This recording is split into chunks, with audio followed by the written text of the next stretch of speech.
બાપને ગણે જ નહીં. સમજી જવાનું કે કેટલો બધો ગૂઢ શાસ્ત્ર છે આ, આવી રીતે હલકી રીતે લઈ ન શકાય. મહાપ્રભુજી એમ નથી કહેતા કે બાને તમે ધુતકારો, પણ બાને બા તરીકે પ્યાર કરવામાં બાપુને ભૂલી તો ન જવું જોઈએ કે નહીં? બાપને જો તમે ભૂલી જાઓ તો પછી તમે કેવા બાલક? એ તમને આશીર્વાદ આપે છે. એ આશીર્વાદ આપવા માટે તમારે ઘેર બાલક થઈને આવ્યો. આત્મા વૈ પુત્ર નામાસી, એ તમારો દીકરો થઈને આવ્યો. તમને આશીર્વાદ એને પહેલા આપ્યા કે લે તું મારો આત્મા વૈ પુત્ર નામાસી. હવે તમે એને આશીર્વાદ આપો, એના અભિમુખ રહો અને એને તમે કહો કે તું ચિરજીવો. તમે એને નથી ચિરજીવો કહેતા. તમે કહેજો કે અમે ઓળખી ગયા કે અમારી બા કોણ છે, અમને દૂધ ક્યાંથી મળે છે, અમે દૂધ જ્યાંથી મળશે અમે તો એને માનશું, નાથને નહીં માનીએ, શ્રીને જ માનીશું.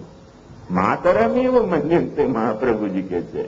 બધી કથા સમાપ્ત થઈ ગઈ ને, કેમ કે ધન લાલચી તમે થઈ ગયા, કૃષ્ણ લાલચી નહીં થયા. ભગવતી કે છે લોચન લાલચી ભયે ભયેરી મેરે. એટલે જે વખતે ધનની લાલચ છોડીને કૃષ્ણની લાલચ તમારા આંખોમાં જાગશે, જે વખતે વિષયોની લાલસા તમે છોડીને કૃષ્ણ લાલસા તમારી ઇન્દ્રિયોમાં જાગશે, તે વખતે ઇત્યેવમ ભગવત શાસ્ત્રમ ગૂઢ તત્વમ નિરૂપિતમ ય એતત્ સમધીત તસ્યાપી સ્યાત્ દૃઢારતિ. મહાપ્રભુજીનો વચન, આશીર્વચન આપણા માટે સાર્થક થઈ જશે. એટલે સમજવું જોઈએ કે આપણો અને આપણા પ્રભુનો સંબંધ કેટલો ઘનિષ્ઠ છે. આપણે સમજવું જોઈએ કે એ આપણે એમાંથી નીકળ્યા, આપણે એનું ભજન કરવું છે. અરે માંથી પણ આપણે નીકળ્યા, એમાં કઈ વાંધો નથી. મા સાથે દ્વેષ નથી કરવાનો, પણ સ્તનપાન વ્યગ્ર બાલક આપણે નથી થવાનો કે બાને જ ભજીએ, બાપને ન ભજીએ. એક મહાભારત ચંપુમાં બહુ સુંદર આવે છે શ્લોક કે અહં કિમંબા કિમભીષ્ટતા પદે પિતે તે માતુર ધુરિતાત પ્રચ્છયા પ્રલોભ તુલ્યમ પ્રવદન મર્ધકમ. બા દરેક વખતે પૂછતો હોય છે કે બોલ હું તને ગમું છું કે બા? તો જે સ્તનપાન વ્યગ્ર હોય ને એને તો બાપુથી તો કશું મળતું જ ન હોય, એટલે ઈ કે અમને તો બા જ ગમે છે. એવા કેટલાક મમ્મીવાદી હોય, કેટલાક બાલક મમ્મીવાદી હોય છે અને બીજા કેટલાક બાલક પપ્પાવાદી હોય. બે ચાર લપડાક લાગે ને તો ખબર પડી જાય મમ્મી બચાવી શકતી નથી, એટલે પેલા પપ્પાવાદી થઈ જાય. પણ મહાપ્રભુજીનો સિદ્ધાંત એ છે કે દારા આગાર પુત્ર ધન આપ્ત બધું પ્રભુને સમર્પિત કરીને આપણે બાના ખોળામાં બેસીને કહેવું જોઈએ કે ભાઈ હું તો તને વધારે ચાહું છું. એટલે બાય ન છૂટે ને, બાપે આપણા ઉપર પ્રસન્ન રહે. એ છેતરપિંડી કરવાને માટે નહીં, બાલ લીલાએ કરવી હોય તો એવી કરો. બાપુના ખોળામાં બેસીને બાને માટે લાલચી નહીં થાવ, બાના ખોળામાં બેસીને બાપુ માટે લાલચી થાવ કે તું મને ખોળામાં લે તો પછી મને તો તારા જ ખોળામાં બેસવાનું ગમે છે. આવું કરશો ને તો તમને ધ્રુવ ભાવ જાગશે. નહીં તો પ્રવાહ્ય તે અધરડા યજ્ઞ રૂપા તમે ઉત્તમ હશો પણ ધ્રુવ નહીં હો. ઉત્તમ થવું એક જુદી વસ્તુ છે અને ધ્રુવ થવું એક જુદી વસ્તુ છે. શ્રેય અને પ્રેમમાં એ જ વિવેક શાસ્ત્રકારોએ સમજાવ્યો છે કે પ્રેય જે છે ને તે ઘણો ઉત્તમ હોય છે, પણ શ્રેય જે છે તે ધ્રુવ હોય છે. તો ધ્રુવને બાપના ખોલામાં બેસવાની ઈચ્છા હોય છે, એને સુરુચિ ભગાવી દેતી હોય છે. પણ સુનીતિના જો આપણે દીકરા હોઈએ ને તો આપણને એવી લાલસા રાખવી જોઈએ કે મારે તો બાપુના ખોલામાં બેસવું છે. પછી જુઓ કે બાપુ પ્રકટ થાય છે કે નહીં. પછી બાપુ પ્રકટ થશે અને તમને ખોલામાં બેસાડશે. ધ્રુવ જયારે મધુવનમાં બેઠો ત્યારે બાપુ પ્રકટ થયા કે ન થયા? તો એ ભાવ વિચારવાનો છે. આ કઈ ગૂઢ કથાઓ છે ભક્તિની, અને તમે માણસો તો જ તમે એને ખબર પડશે, તો તમને થોડી કઈ જાણી શકશો. આ જાણવાથી વધારે જરૂરત આની માણવાની છે. જાણ્યું હોય તો જાણવું જરૂરી છે, પણ એથી વધારે જરૂરી છે એને માણવાનું. અને એ માણવા માટે ભક્તિનો આપણે સાચો સ્વરૂપ સમજવો જોઈએ. એ ભક્તિનું સાચું સ્વરૂપ આપણે પ્રભુ તરફ અભિમુખ થઈએ ત્યારે થાય, પ્રભુ તરફ સમર્પિત થઈએ ત્યારે થાય. આ સમર્પિતતાનો આપણે સંબંધ નભાવીએ ને પછી ભક્તિ પ્રકટ થઈ શકતી નથી. એટલે સિદ્ધાંત રહસ્યમાં એ આપણને મહાપ્રભુજીએ સમજાવ્યો કે સમર્પિત થઈને સમર્પિત સર્વમ સમર્પિતમ ભક્ત્યા કૃતાર્થોસી સુખી ભવ. તો મહાપ્રભુજી આશીર્વાદ આપશે કે પ્રભુને તે બધું સમર્પિત કર્યું છે, હવે તું કૃતાર્થોસી સુખી ભવ. તો તારે કઈ ચિંતા કરવા જેવું રહ્યું નહીં. પ્રભુને તે સમર્પિત કર્યું, પણ સમર્પિત જ ન કરો તમારું પોતાનું સાચવી રાખો લૌકિક ભોગ વિષયો માટે, અને ગામનું તમે માંગો કે અમારે સમર્પણ કરવું જોઈએ. પછી સર્વમ અસમર્પિતમ અભક્ત્યા ધન લાલસયા અકૃતાર્થોસી અસુખી ભવ. એમ મહાપ્રભુજી અતત વ્યાવર્તનથી આશીર્વાદ આપતા હશે. એ વાત ચોખ્ખી સમજી જવી જોઈએ. તમે મહાપ્રભુજી શું કહી રહ્યા છે ધ્યાન આપો. સર્વમ સમર્પિતમ ભક્ત્યા કૃતાર્થોસી સુખી ભવ. જો તે બધું તારું ભક્તિથી પ્રભુને સમર્પિત કર્યું હશે, સમર્પણ પૂર્વક તે ભક્તિ કરી હશે, તો મહાપ્રભુજી આપણને બોલાવીને કહે છે કૃતાર્થોસી કૃતાર્થોસી કૃતાર્થોસી. અને જો તું ભક્તિથી નથી સમર્પિત કરતો તો અકૃતાર્થોસી અકૃતજ્ઞોસી અકૃતજ્ઞોસી એમ પણ કદાચ મહાપ્રભુજી આપણને કહેતા હશે. કેમ કે મહાપ્રભુજી એટલા જ માટે યદા બહિર્મુખા યુયમ ભવિષ્યત કથંચન કહે છે ભગવત સમ્મુખા ન ભવંતી માતર સમ્મુખા ભવંતી માતરમેવ મન્યંતે ધનાભિનિવિષ્ટ ચિત્તા ન ભગવત સન્મુખા ભવંતી ધન સમ્મુખા એવ ભવંતી તનપાન વ્યગ્રા બાલા માતરમેવ મન્યંતે. મહાપ્રભુજી કહે છે એ બાને ઓળખે પણ બાપને ઓળખી શકતો જ નથી.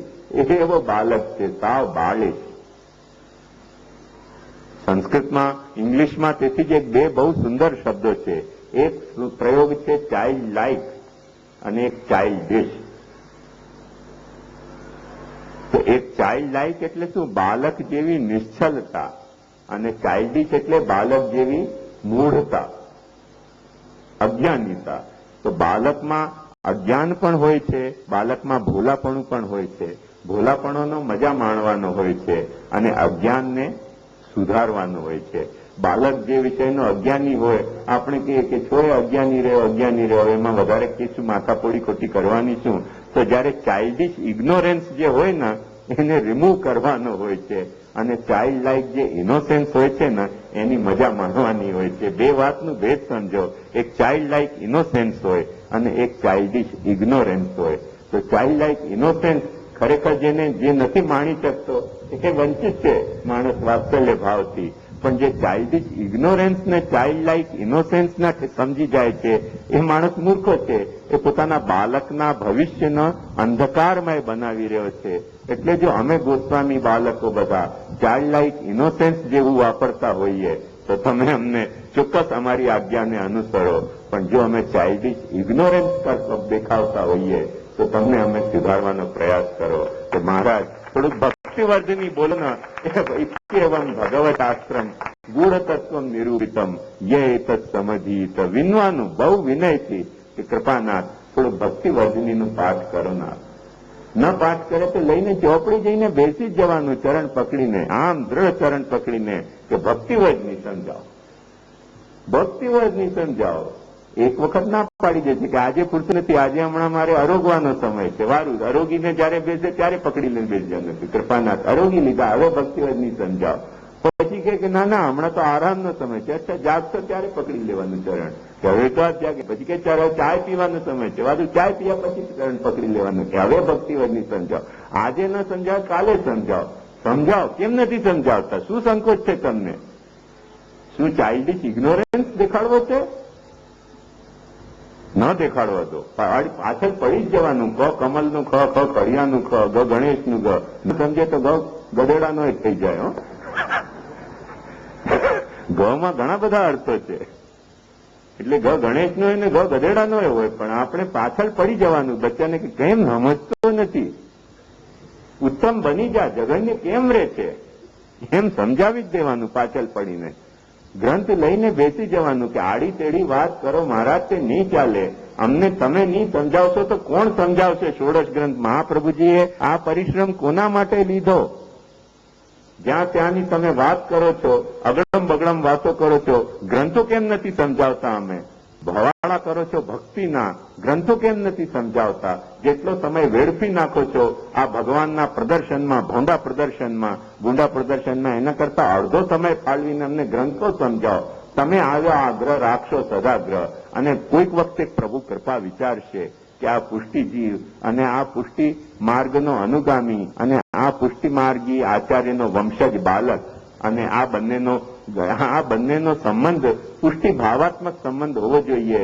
અને કોઈક વખતે સત્પ્રેરણા જાગી અને એને ગ્રંથ વાંચવાનું શરૂ કર્યું ને તો પછી બસ એ સુધરી જશે અને તમે સુધરી જશો અને આખો માર્ગ સુધરી જશે.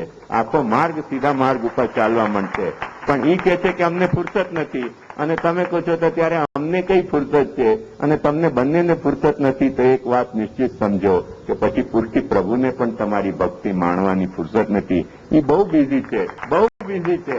એ તમારા જેવા નક્કામાં જીવોના સાથે કોઈ ગૂઢ સંબંધ સ્થાપવા તૈયાર નથી. એ આપસમાં પહેલા એકબીજાને તેથી જ આચાર્યચરણ આજ્ઞા કરે છે ભક્તિવર્ધિનીમાં ત્યાગાત શ્રવણ કીર્તનાથ. શ્રવણ અને કીર્તન, એ શ્રવણ અને કીર્તન ભગવદ લીલાના પણ થવા જોઈએ. શ્રવણ કીર્તન સિદ્ધાંતોના પણ થવા જોઈએ. તો બાળકોને કહો કે તમે કીર્તન કરો ને અમે શ્રવણ કરીશું. બાળક કીર્તન કરે અને સિદ્ધાંતોના કીર્તન કરે, ભગવત ગુણગાનના કીર્તન કરે. તમે બાળકો પાસેથી શ્રવણ કરો અને બાળકો ન કરી શકતા હોય ગાવા જ માંડો નહીં, તમે કીર્તન કરવા માંડો. ન સાંભળતા હોય તો ધીમે ધીમે ગુનગુનાવો. આજે સવારે ઉઠ્યો એક ભાઈ ગુનગુનાવતા જ હતા કીર્તન. મને ઊંઘ આવી રહી હતી ને એમણે કીર્તન કહીને જગાડી દીધા મને. એવી રીતે જાગવું જોઈએ બાળકે. ન ગાતા હોય તો ગાવા માંડવું રૂપા પોલિયાની માફક. જે સુર લાગે તે સુર લગાડો, ગાવા માંડો. સિદ્ધાંત ગાવા માંડશો. ષોડશ ગ્રંથની આપણે ત્યાં ધોલ છે ઘણી બધી. એ ધોલને તમે તમારી ગુજરાતી ધૂનમાં ફિક્સ કરીને ગાવા માંડો. ઝાંઝ લઈને ઝંચક ઝંચક ઝંચક. જયારે બાળક પધારે એ પ્રવચન ન કરે તમારે ગાવા માંડવું કે સમજી લ્યો ની સુધો સિદ્ધાંત સદા શ્રી કૃષ્ણને સેવો રે. ગાવા જ માંડવાનું. પાવો પ્રેમરસ પ્રાણ જીવન રે, દીન થઈ યાચું રે, મુક્તિ માર્ગીને આપજો જ્ઞાન રે. ગાવા જ માંડવાનું. કોઈ બાળક પધારે ત્યારે ગાવા જ માંડવાનું. નથી ઘટવાનો તારો અધેલો, નંદનંદન કર ઘરનો ઠાકુર, આપ હોય રે ચેરો. ગાવા જ માંડો. ઈ ન તમને ગાય તો તમે ગાઓ. શ્રવણ કીર્તન મહાપ્રભુજી આજ્ઞા શું કરે છે કે બીજ બાર્ઢ પ્રકારસ્તુ ગ્રહે સ્થિત્વા સ્વધર્મત અવ્યાવૃત્તો ભજેત કૃષ્ણમ પૂજયા શ્રવણાદિ. શ્રવણાદિ ત્યાં કહ્યું છે. શ્રવણ અને કીર્તન ત્યાંય પાછું વિવક્ષિત છે.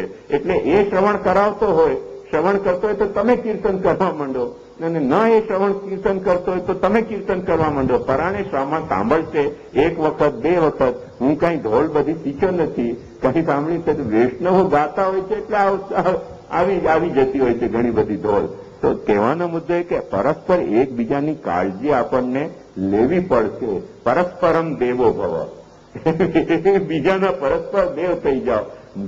દામોદરદાસજીએ તેથી જ તો ગુસાઈજીને કહ્યું कि यह मार्ग हंसी खेल को नहीं, यह ताप क्लेश को मार्ग है, पाछे तो आप सब कछु जानत हो, जो करोगे तो उचित करोगे કરીને સિદ્ધાંત રહેશે સંભળાવી જ દીધો કે નહીં.